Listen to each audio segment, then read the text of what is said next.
Started the recording. Yeah, just.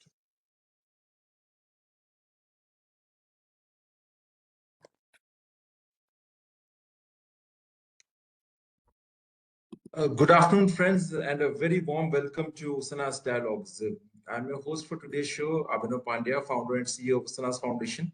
And we have a distinguished panel of experts today to discuss the question of Kurds, the future amidst the evolving geopolitical landscape in West Asia.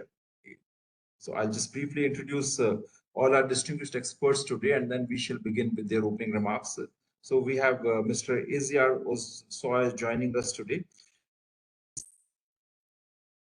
Turkish Parliament from 2015 to 2023. He also served as Vice President of People's Democratic Party and as the party's spokesperson for foreign affairs. He represented Turkey in several transnational parliamentary bodies, including the NATO Parliamentary Assembly. Then we have Ms. Nilofer Kok, who is a member of Executive Council and spokesperson for the Commission on Foreign Relations of the Kurdistan National Congress.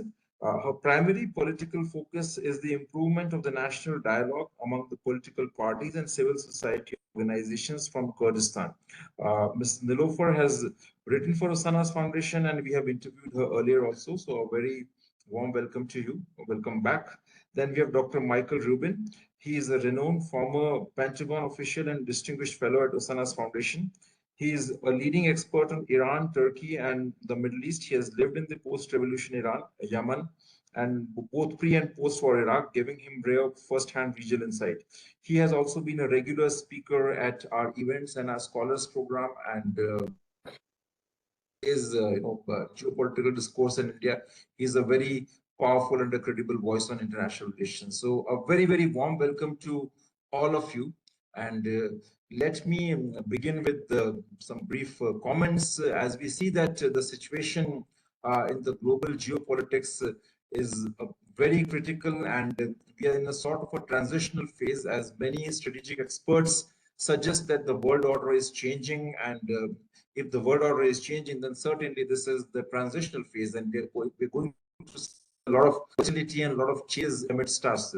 A major focal point of this change is in West Asia, Middle East, and it doesn't seem that the current ongoing war in Middle East will have some closure in the near future, because we don't see the warring parties coming to any consensus, and we have a very, I would say, a terrorist supporting regime sitting in Iran, which is much more harder and much more fundamentalist after the destruction leaders, which included Mr. Khamenei. And today we are left with a much more hardened regime. So this dispute seems much more, I would say, convoluted and much more difficult and complex as of now. But amidst all these changes, the question of Kurds is a very burning issue, because this has been going for long. It includes several geographies and the future of a whole civilization, a community which has a very long history, a rich civilization, and facing questions of, I would say, existential threat, human rights, and also sovereignty and homeland. So we have, I mean, we really need to discuss, I mean, because there are a few very, I would say, burning questions. Is Middle East going to undergo several severe cartographic changes? If that is the case, or hopefully after the next few years, if we are going to see a new Middle East, what is going to be the future of the Kurds? So this is a very critical question, and we can see that even the Indian think tanks these days have started discussing the Kurdish question. And given that context, India is also trying to, I would say, punch above its weight, or at least trying to figure as an important, I would say, stakeholder in the West Asian geopolitics, and because there are stakes. So without wasting much time, I'll simply first invite Dr. Michael Rubin to share his opening remarks, and then I'll be requesting other speakers to come and share. Dr. Rubin, over to you. Thank you very much.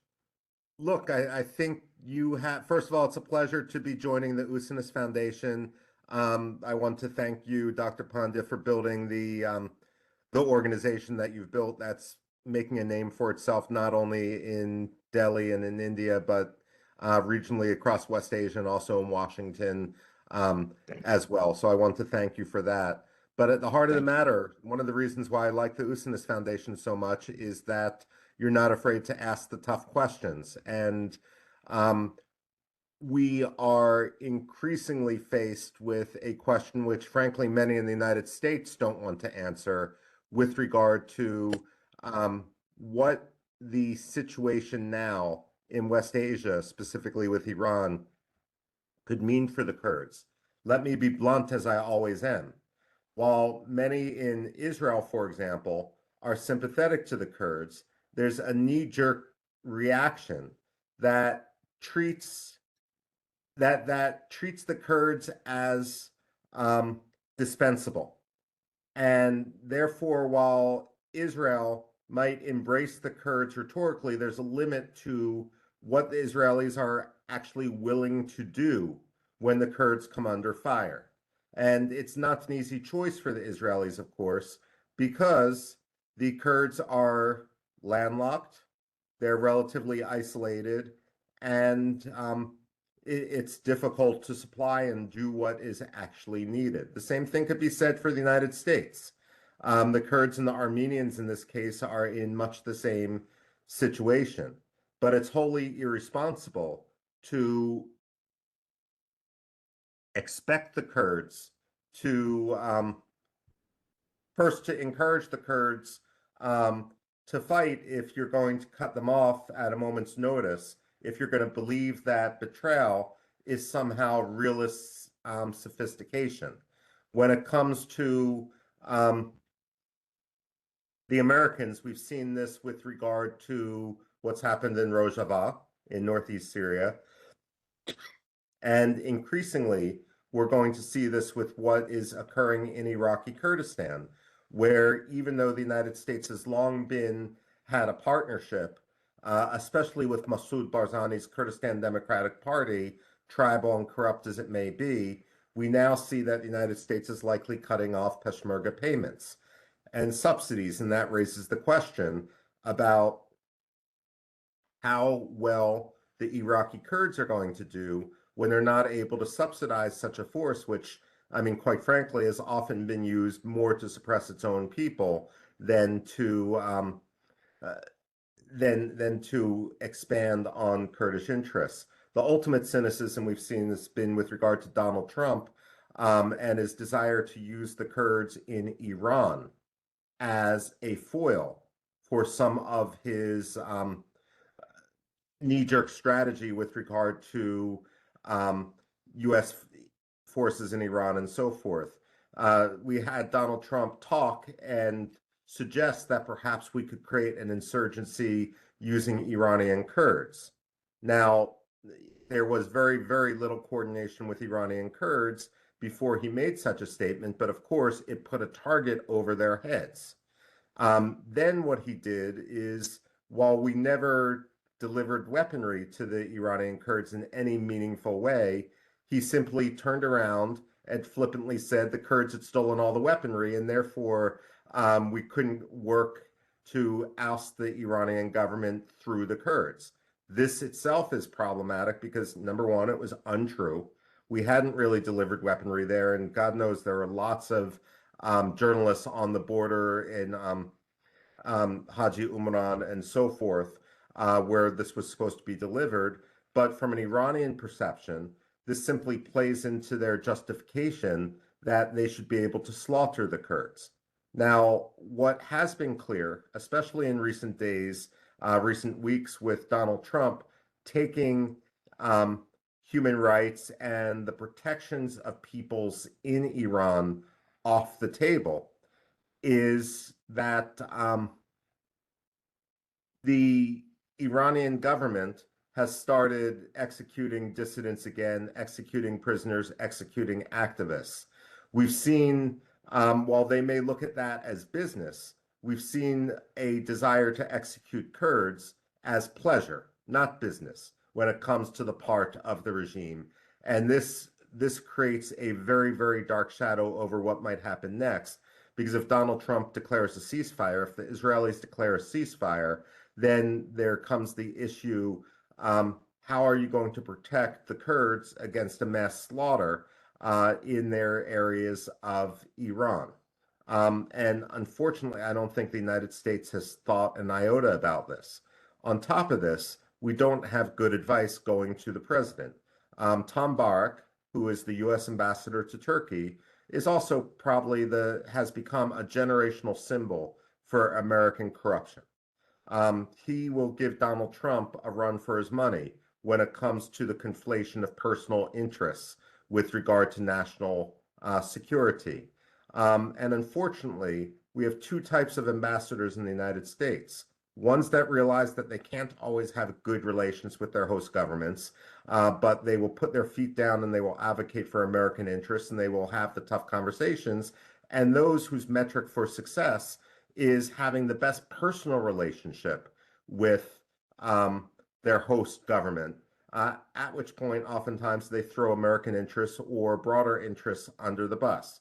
We've seen this in the past with Donald Yamamoto in Somalia, who would say everything the Somali president Farmajo wanted to hear, regardless of how ridiculous it was. They had a great personal relationship, but eventually we got him recalled.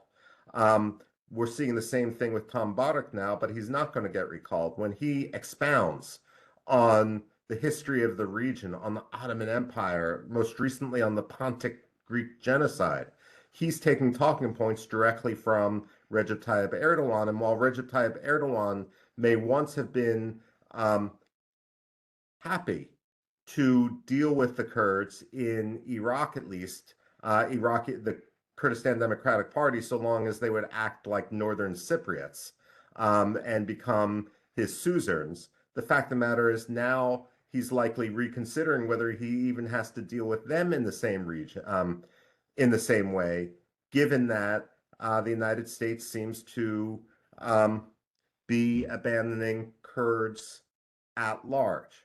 So ultimately, Dilman Abdulkadir, who is an excellent analyst in the United States, has argued quite convincingly that what the United States needs, so that not everything is done through the lens of Turkey, is a special envoy appointed by the State Department for the Kurds. I would actually argue that this is a good model for India and other countries as well, so that in the bureaucratic machinations, the Kurds always have someone who can look at things through the Kurdish prism rather than through the Iranian prism, the nuclear prism, the Arab-Israeli prism, the Turkish prism, and so forth. But unfortunately, so long as we're willing to throw the Kurds under the bus repeatedly, and frankly, the Israelis are as well, then the Kurds are in a very, very difficult situation, one that's not going to be resolved. And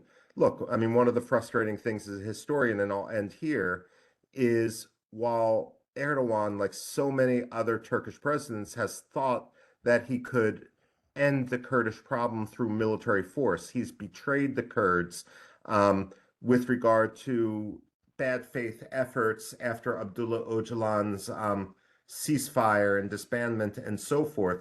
The fact of the matter is the Kurds aren't going to go away in any of these countries.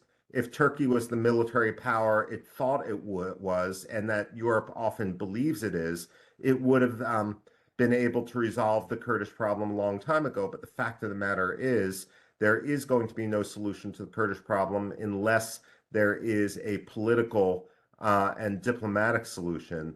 And unfortunately, so long as we collectively keep looking at short-term solutions, ultimately we just let the long-term problems fester. So let me turn the floor back over to you. And you're muted, Dr. Abhinav. Yeah. Thank you very much, Michael, for your insightful remarks and setting the agenda for today's discussion, and also the highlighting, how US is dealing with this Kurds issue and the kind of challenges that we're going to see in the future. So now let us have a Kurdish perspective. So I would like to invite, because you discussed a lot about Turkey, so let's begin with Mr. Hisyar, who has served as the Kurdish member in the Turkish parliament. So I guess it'll be interesting to know his perspective on the issue. Over to you, Mr. ECR. Thank you. Thank you very much. And thank you, Michael, for that quite useful, broader perspective. I would like to contribute to Michael by just saying that the Kurds, I mean, often viewed as a question of minority rights, human rights, ethnic rights, have over the last, I would say, 20 years or so, have become crucial actors in geopolitical considerations. And I think, and I was very excited to actually join this panel because this is one of the very rare moments where I actually can speak about the Kurds as geopolitical actors, not as simple kind of victims here and there.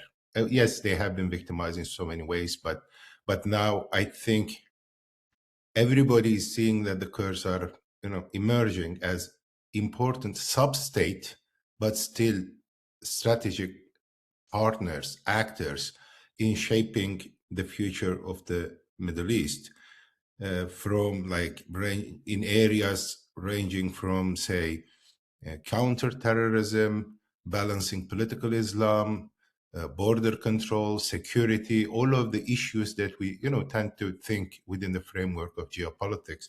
So that point, I think, needs to be underlined. And one problem in both Europe, I'm now based in Europe, Germany, and, I'm trying to closely follow also the European perception and the American perception of the Kurds. I think there are also some debates to maybe have a shift in vision, how to think of the Kurds and the Kurdish questions in Iraq, in Syria, in Turkey, in the broader Middle East, how to think of them, because so far they haven't been able to develop almost any meaningful, I would say, relationship, except maybe in the case of Iraqi Kurdistan, where there are more kind of institutional diplomatic ties there. But for 100 years, the Kurds, they were somehow buried beneath the kind of status quo which was created after the First and Second World Wars. But now, after 100 years, they are coming back. They came back, actually. It's kind of a return of the repressed. Now they are everywhere in Iran, Iraq, Syria, and Turkey. To be honest, nobody knows what to do with them, what kind of a space to give to them, both regional and global actors. So that is kind of the broader situation. And I think it's precisely because of this increasing geopolitical kind of role of the Kurds that is pushing a lot of pressure on Turkey to somehow revise its conventional Kurdish policy, which was one of denial and repression. But after 100 years of denial and repression and violence and, all kinds of politics, like militaristic policies to repress the Kurds, to assimilate them, to destroy them, they came to the conclusion now that that's not really possible, right? Well, we saw what happened after the destruction of Saddam regime in 2003, and the Kurds emerged as a quite powerful autonomous political actor. Something similar is in the making, I would say, although there are a lot of issues, problems in Syria. So the Kurds in Syria kind of became crucial political actors against ISIS, against all kinds of extremism. And I think we should also at one point talk about the kind of political ideological orientation of the Kurds as probably the most secular force on the ground in the Middle East who can balance all kinds of Islamist movements. That's an important point to underline. And now we have issues in Iran. What kind of a role they may play, that is still, debatable. But without the Kurds, there won't be a future Iran, I would say. It may sound a very strong argument, but the Kurds are going to emerge, become even more powerful in Iran, I think, regardless of the possible, result of this war. And of course, in Turkey, we have the biggest Kurdish population. Around 55 to 60% of the whole Kurdish population lives within the territorial borders of Turkey. And that is why Turkey, I think, seeing, the kind of emergence of Kurds everywhere as very important actors, not simply in terms of like as objects in debates of human rights and ethnic rights, but as actually partners with a lot of international and regional forces. So they initiated, I would say, a strategy of containment, kind of to somehow contain and manage, kind of, the Kurds as a powerful political force now in the region. 1.5 years ago, they initiated that process. This is the second one, maybe the third one, if we also count the Oslo talks. So they are trying to negotiate and, maybe develop kind of a flexible framework a little bit to accommodate some of the Kurdish demands, and in exchange of course, the disarmament of the armed Kurdish movement, which is the PKK. But so far, to be honest, we don't have almost anything concrete coming from the government. The Kurdish side, they made a lot of, they took a lot of steps, dissolved the party, and promised to lay down arms if there is a political and legal framework provided by the government. It has been 1.5 years, but the government is not actually taking any steps. Now it's kind of, I would say, we came to a very difficult point now, and the elections are approaching. In 1.5 years, I think we will have the elections. So it's also tied to domestic politics. It's kind of a deadlock now, but I think the Turkish government doesn't see any option other than somehow politically engaging the Kurds, and that is another kind of sign that they are also taking the Kurds into consideration as a regional geopolitical actor. Whether this is going to be successful or not, it really depends. I don't know. I mean, it depends on a lot of regional and domestic political dynamics. But for now, there are some negotiations with the imprisoned leader of the PKK, Mr. Abdullah Öcalan. He's still there. He's not free. He's not in a free position to negotiate, actually, with the Turkish government. And now there is the election agenda, I would say. And unfortunately, this issue is being tied into the electoral domestic political agenda, which may further undermine the already fragile peace process. So let me stop here, and in the Q&A session, I would like to tell more, with specific questions. Thank you very much, Mr. Rizia, for sharing insights about the condition of the Turks, the Kurds in Turkey, and the possible solutions, and the situation of a fix, which seems to be much more prevalent right now, because the government, as you mentioned, does not seem to budge, and the possibility is only the diplomatic solution. But from here, I would like to know the perspective of Ms. Nilofer, because she has spoken on various international portals regarding the Kurdish question. So, Ms. Kok, what, in your opinion, can be the realistic solution for the Kurdish question? They're facing questions pertaining to autonomy, human rights, and almost a couple of states in West Asia. So, is it okay? Do you think diplomacy and negotiations are the only way out, like the Kurds getting autonomy or some kind of, I would say, more freedom and special rights within the different territorial jurisdictions that they're presently staying in? Or do you foresee some kind of other political or cartographic churning amidst, the crisis that is presently unfolding in West Asia, where at least some people, or some, I would say, relevant quarters of strategic community have started questioning, or like saying that it is the time to revisit the Sykes-Picot division. And so, I mean, what do you think? So over to you, Ms. Kok. First of all, I would like to extend my special thanks to Usanas, which offers us always to giving opportunity that our voice can be heard, because as a non-state actor, we often don't have the opportunities to speak on our behalf. That's why thank you very much again offering us this opportunity. Well, I would agree with the general frame of Michael and also his share, because I do believe that the Kurds, I'm somehow different in this regard, because my special focus is on the national unity of the Kurds, because this time in the turmoil of the region, as we have seen after the waged war in Syria against us in January, and then later on the war in Iran, it was important for us to look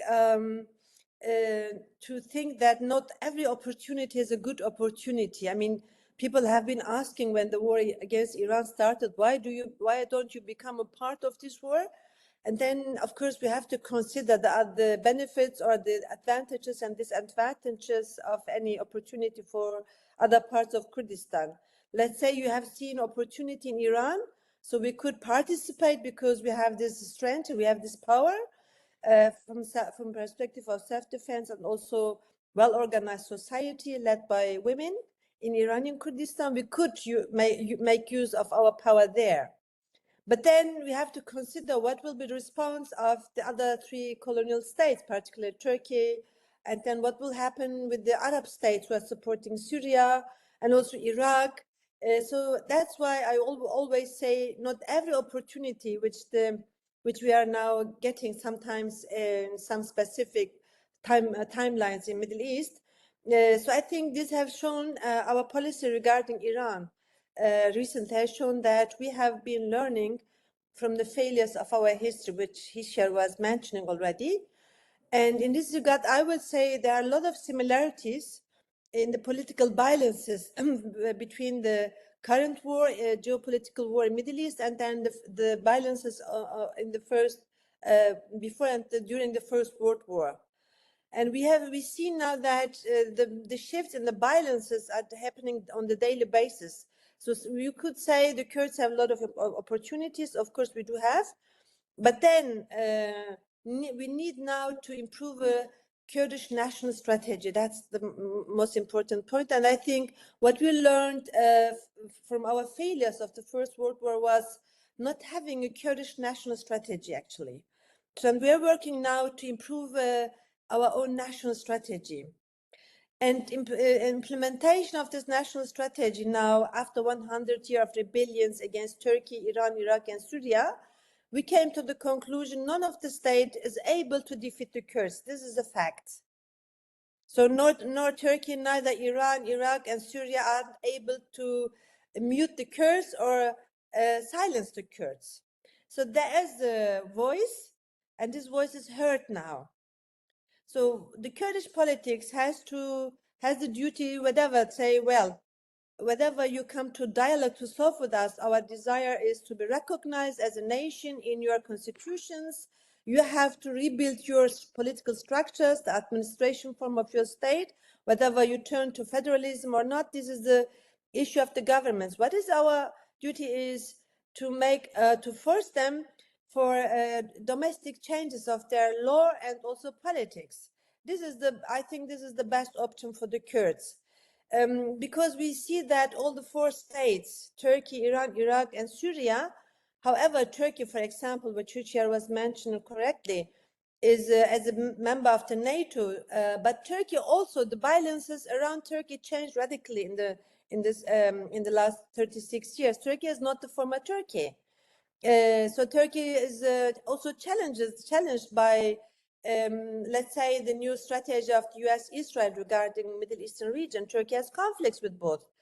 However, Turkey was supporting Iran to prevent any more deepening destabilization of Iran recently, but not because they like Iran, because they were fearing that Kurds can make use of the opportunity in Iran to declare a Kurdish autonomy like we did in 2012 in Syria. So that's why Turkey became friendly to Iran, because it was fearing the Kurdish power. And the other point, I think, the new roads and routes of energy transfer from the ocean, which are bypassing Turkey, is making Turkey weak geopolitically.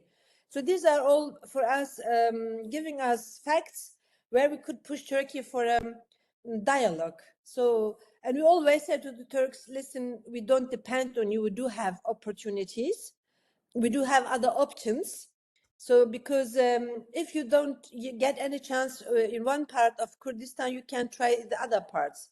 So these, we have been turning the disadvantage being divided amongst 4 states, being described as 4 parts of Kurdistan. We have now the opportunity to look in which parts of Kurdistan we can force the other colonial state for a solution.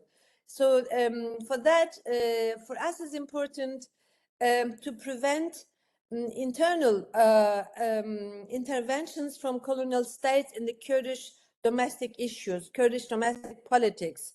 So what we are trying now to do is making broader compromises to bring the Kurdish political parties together. Since a year, we have been strengthening our work to be in dialogue with PUK, KDP. However, we had trouble with each other in the last time, in the last years. But now we do see it's a vital issue for us, creating, let's say, common structures guaranteeing the defense of our people, which means that all the defense forces of the Kurds have to agree on common principles for any case.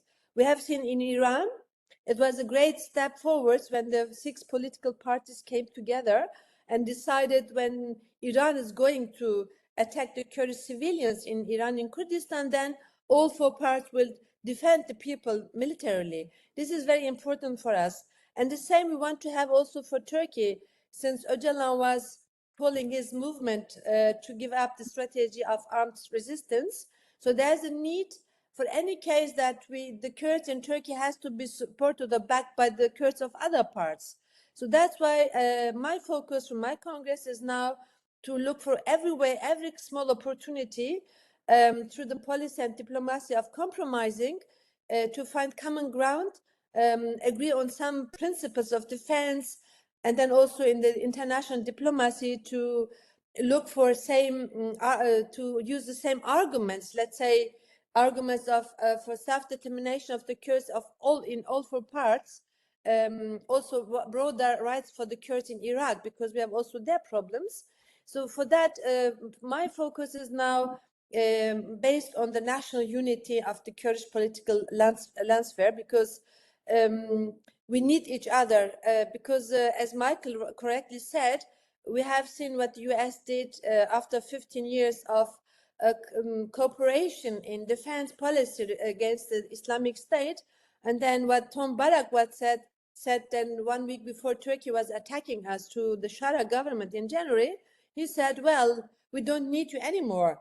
So you see, this was a kind of really a shock for the Kurds, because we relied on their promises in defense, but then what happened was turning their back to the Kurds, and then preferring a former jihadist instead of strengthening a secular movement in Syria, which could give hope for whole people in the Middle East, because we have been known for women's freedom, the coexistence of diversity in religious and also ethnic diversity of Syria. But then Tom Barak said, we don't need you anymore, so we prefer Jolani. And then we said, okay, then good luck with your so, and I hope Michael can do something that we get rid of Tom Barak and get someone who really understands the region clearly.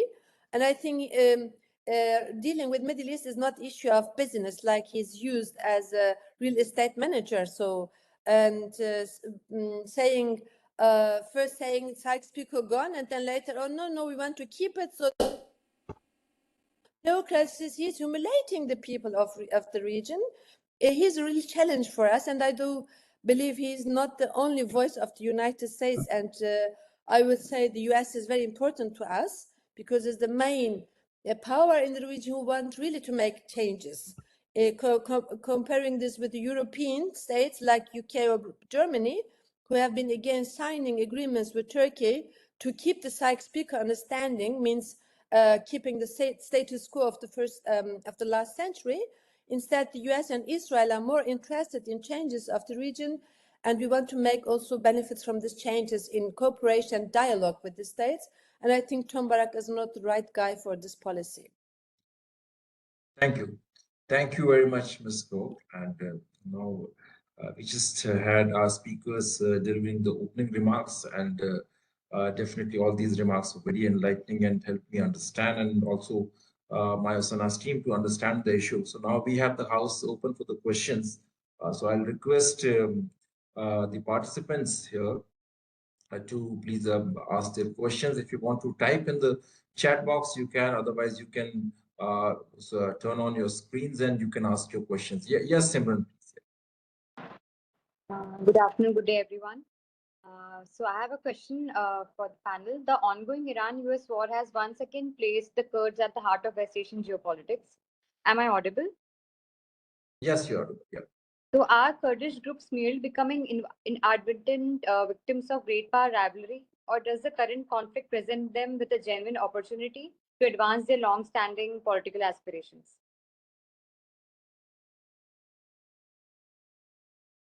Michael, you would like to take the question? Please unmute yourself, Michael. There is a little bit of an echo. Could you restate the question? Yeah. Okay. Simran, can you repeat your question? Yeah. Sure, sir. So my question is, the ongoing Iran-US war has once again placed the Kurds at the heart of West Asian geopolitics. Are Kurdish groups merely becoming inadvertent victims of great power rivalry, or does the current conflict present them with a genuine opportunity to advance their long-standing political aspirations? It's a great question, Simran. Let me put it this way.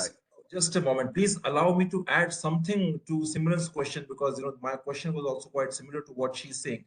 So amidst all these changes, I mean, do you think that US is in a position to play a decisive role in the settlement of the Kurdish question in the future?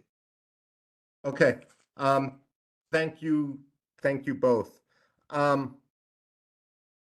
With regard to the first part of that question, the crises can present opportunities, but I don't see any indication that the Kurdish groups, specifically the Iraqi Kurdish groups, have the ability or desire to seize this opportunity. Let me give you one example. Last week, the Atlantic Council had its annual conference on Iran. And rather than go to that, Qubad Talabani spoke briefly by Zoom, but then he ended up that he was in Cannes in France, southern France, supposedly talking about Kurdish films, but in reality enjoying southern France. It's so long as we don't have a maturity and a seriousness among some Kurdish leaders, that's a problem.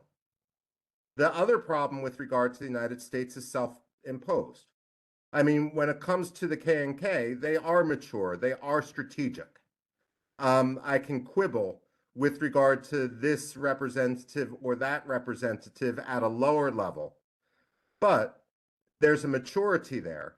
But the United States has tied its hands together with its 1997 designation, more broadly, of the PKK as a terrorist organization, and of certain individuals as members of drug cartels, this, that, or the other thing. There's a couple ironies here. Number one, the height of the Kurdish insurgency the height of it began in 1984, and it was over by the time that Bill Clinton agreed to designate the PKK. Why did Bill Clinton designate the PKK in 1997 then? The answer was that the United States was trying to conclude a Bell Helicopters deal worth a couple dozen $1 million, and the Turks demanded that as a sweetener. And ever since then, it has become an impediment to meaningful talks, and it's only empowered the people like Masroor Barzani or Qubad or Bafel Talabani, who don't have the maturity to really engage Washington meaningfully. They still confuse a picture at a meeting with something substantive. The other irony to this is by designating the PKK a terrorist group, even though, I mean, from an American perspective, they've never killed an American, or by designating people like Adam Uzun as cartel leaders. What we're doing is blindly accepting Turkish intelligence. And at the height of the Cold War, that could have had some utility, but I take it personally because the Turks have designated me as a terrorist. The fact of the matter is, it's long past time that the United States not only revoke and reverse the PKK designation, if nothing else, so that we can move forward with peace, but also we need to have a whole-scale audit of our intelligence to extricate any conclusion that the United States made based on the word of the sanctity of Turkish intelligence that was provided to us. And this leads to Dr. Albanov's question, Dr. Pandya's question. The fact of the matter is, until the United States delists the PKK, then we cannot be a meaningful intermediary when it comes to peace now and the future. The Trump administration's too far gone. I mean, Erdogan whispers to Trump. We've just confirmed that this danger of having Erdogan come to Washington in June likely won't happen. But it does look now that Trump will go to the NATO summit in Ankara. And there's two things that make American policymakers who care about this issue nervous, and not just this issue, Eastern Mediterranean issues and others. It's a Trump-Erdogan phone call, and it's a Trump-Erdogan meeting. Trump is going not because he cares about NATO, because he really doesn't. He's going because he wants to support his friend Recep Tayyip Erdogan on his home turf. And that can lead to a very, very dangerous situation. There's going to be no solution with regard to your question, Dr. Pandya, under the Trump administration. But if we move forward to another Republican administration or a Democratic administration after Trump, we got to remove this impediment. And the Kurds have heard me say this again, so this will be nothing new. So long as they are engaging in Facebook campaigns, letter writing or petition campaigns, or having conferences presided over by European socialists and European Greens, it may feel good for the rank and file Kurds to symbolize support, but I would argue that that money could be much better spent hiring a lobbyist in the United States and getting the PKK delisted. And with that, I turn the floor back over. Thank you very much, Michael, for your very straightforward and honest remarks. Let me tell you, when you mention about US delisting the PKK, it has a very familiar echo in this part of the world. We are also waiting for the government of India to declare Hamas as a terrorist organization for several years now. So I guess, more or less in the same boat, when the US declares PKK or when India declares Hamas a terror group, I guess, there would be something real breakthrough. Okay. That was in a lighter vein. But Ms. Koch and Mr. Isya, would you like to respond to, I would say, some of the thoughts shared by Dr. Michael, particularly about the weakness in the Kurdish campaigns, or rather the focus on the Facebook campaigns or fancy conferences, or someone enjoying in the southern France. I wish I could go there too.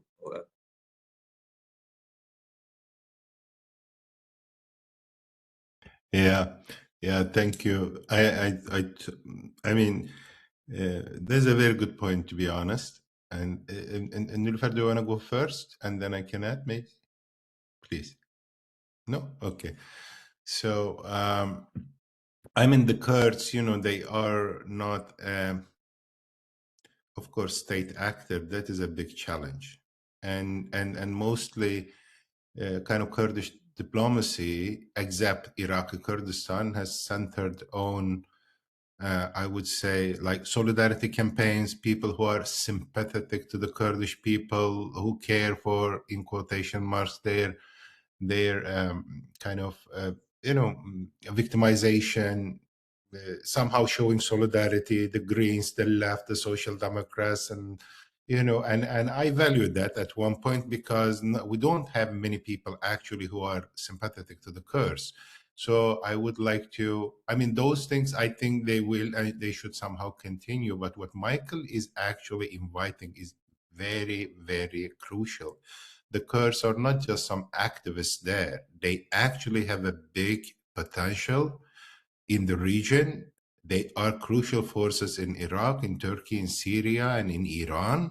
They are a non-state actor who can actually produce state effects in terms of like the border, security, counterterrorism, balancing political Islam, energy transit. I mean, they occupy a very key position. So in that sense, I would say they need to find a way directly into corridors of power in Washington, D.C., in London, in what we call real politics, actually, where actually decisions are being made regarding the fate of the Kurds. And I can only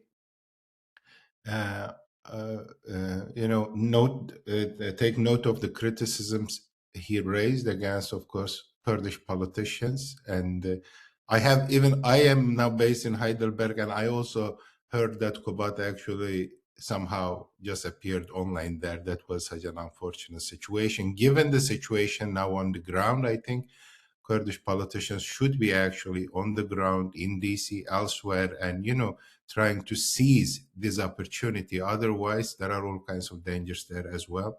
So he's right and to the point. And I think this point will be also debated among like those people who are in Kurdish diplomacy. Thank you, Michael, for that. Thank you very much, Mr. Bizyar.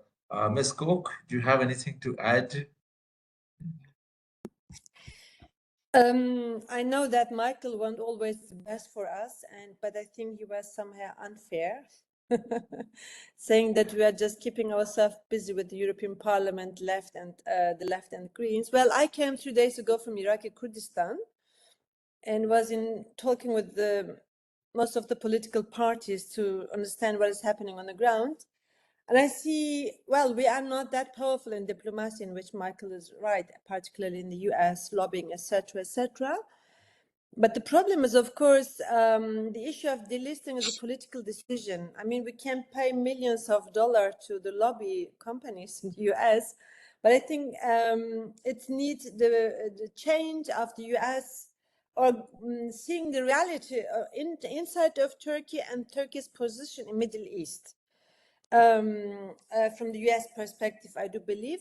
What our option is, we are looking on both sides. Domestic politics in Turkey, we have the opportunities to deepening the crisis of the Erdogan regime by implementing new kind of coalition with the broader societal organizations in Turkey. And you see Turkey is economically, I would say, bankrupt. It's collapsing. Not securing the value of the Turkish lira. They don't have foreign currency in Turkey.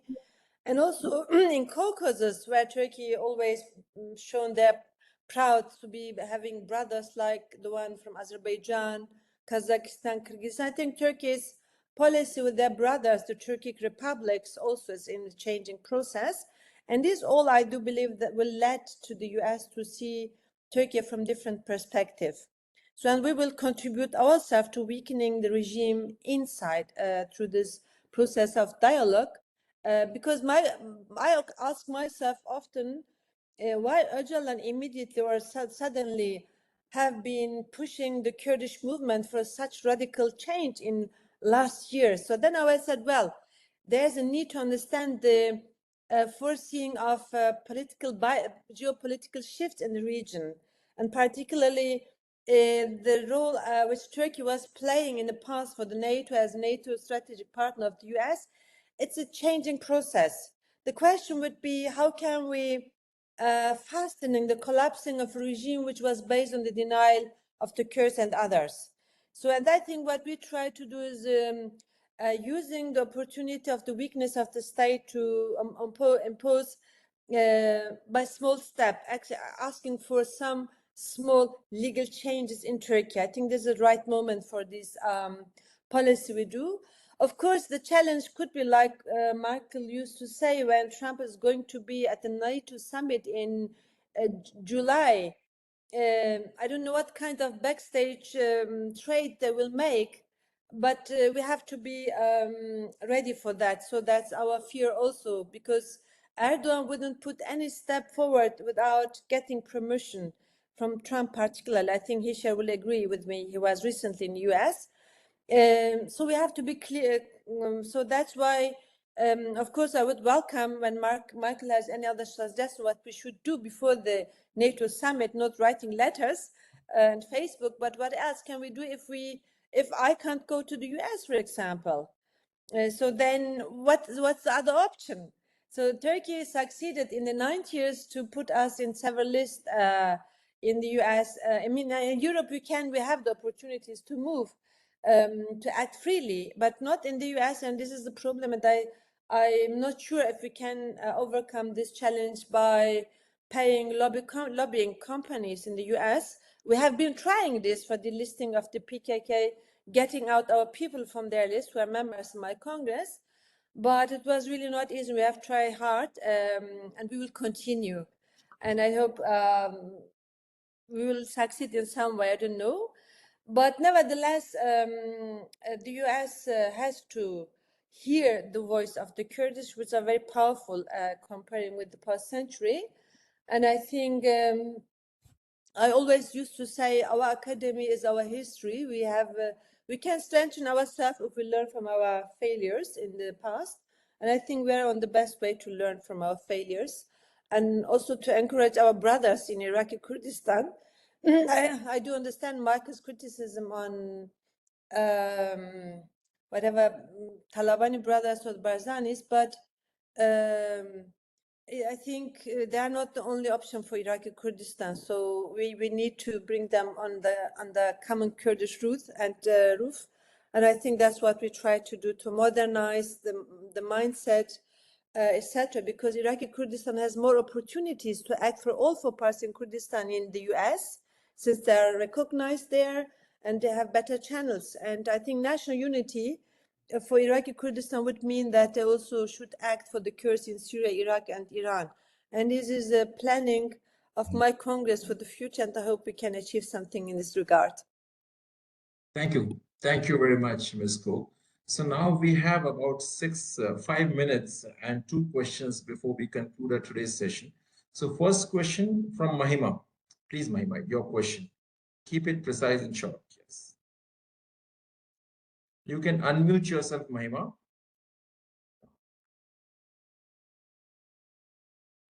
Can you hear me, Mahima? Yes, sir, I can. Yeah. Good evening, everyone. My question is that if the recurring fear in the Kurdish peace process somehow unveils that ceasefire is merely an illusion which keeps the structural and institutional problems intact while showing that the peace process is going on, but the structural, institutional, political, and economic problems of exclusion remain intact. And in that context, whether this ongoing war, Middle East war, will somehow marginalize Kurdish grievances and exacerbate their political sufferings more rather than minimizing them or creating an efficient solution for them. Thank you very much, Mahima. It looks like a research question for a Scopus Index journal.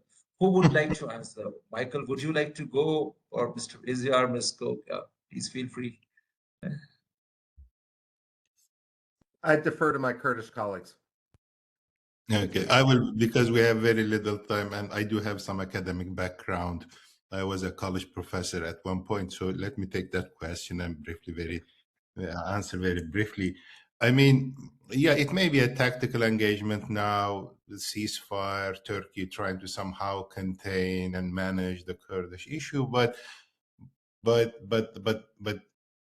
as I mentioned in the introduction, And the Kurdish issue is way bigger now, international and regional. Honestly, those kinds of tactical moves, they can't actually contain the Kurdish issue. The problem is they don't know what to do with the Kurds after denying them their existence for 100 years, and they need to develop the institutional, structural, legal, political frameworks to accommodate at least some of the Kurdish demands. If that doesn't work, if the peace process, now it started as a tactical engagement, but I think the golden opportunity for Turkey would be to rearrange the country's relations with the Kurds regionally and perceive the Kurds not as a threat, as an existential threat, but as a partner to work with in reshaping the future of the Middle East. But if it fails, if the process fails, I think the Kurds do have other opportunities. So in that sense, they are not totally relying on the process, but at the same time, I think the Kurds are very committed to the success of this process, which may totally change the political climate in the region. Thank you. Thank you. So one last question, that's from me. So in terms, first, what do you expect from India? And in terms of your outreach with the Indian think tanks, political parties, bureaucrats, and the government, are you satisfied? I mean, how do you measure your success? This is addressed to the Kurdish members in this panel discussion. I guess Ms. Koch and Well, I think taking over the suggestion from Abdul Kadir Diliman, you said, Michael, he was suggesting that most of the states should have a special envoy for the Kurdish cause. I think what is important, if India is right new in the Kurdish issue, and in foreign policies of every state, there are the desks in the different departments. The Kurds are still seen as Turks, Arabs, and Persians. I think there's a need of restructuring of this understanding of foreign policy, seeking the Kurds as a nation independently from. However, we are a non-state actor, I do understand, because India's policy is mostly based on bilateral and multilateral relations with state to state. And since the Kurds are non-state, and I think as such, we are a kind of challenge for many of the states, because I would say, despite all the difficulties and weaknesses we have, but generally we are a power in the region, we are an actor in the region, we are subject of politics in the region. And I think India can make the first step to see us as a Kurdish nation, not as continuation of Turks, Arabs, and Persians. Of course, interlinked with the colonial states of Turkey, etc. And what is important, I think, is we have been never mentioned in the United Nations, for example. We don't exist as a nation. And I was saying this when I was recently in Delhi. Would there be any opportunity, for example, to be? We are going to start a campaign actually to be recognized as a non-state actor nation by the UN, for example. We need our name. We have to be written somewhere. So someone has to say there's a nation called Kurds and there's 60 million people. So we fought 100 years to survive. We now survived. We are existing, but now we have to be considered by some whatever in the international organization like the UN or by Indian government, like they did with the Palestinians in the 60s and 70s years in India. And our situation is, of course, very different to the Palestinians. But I think India was brave enough, even at that time, to be, accepting the existence of a nation, and I think this time it should be done for the Kurds. So I don't think that's our desire to ask if it's possible. So I don't know, Hishar, what you would add. Just one sentence I would like to briefly add, just one sentence. I mean, I think the Kurdish position is not to ask India to be kind of a part of never-ending ethnic conflicts in the region. You see, is not that kind of like taking sides, and but I think the think tanks, other circles, academia, I think it is high time for them to first understand, to create venues where people can discuss, the kind of emerging role of the Kurds in the region, and then specifically think and build policies to address them as geopolitical actors in the region, sub-state, non-state, but powerful actors geopolitically. First develop an understanding and then try to kind of devise policies accordingly.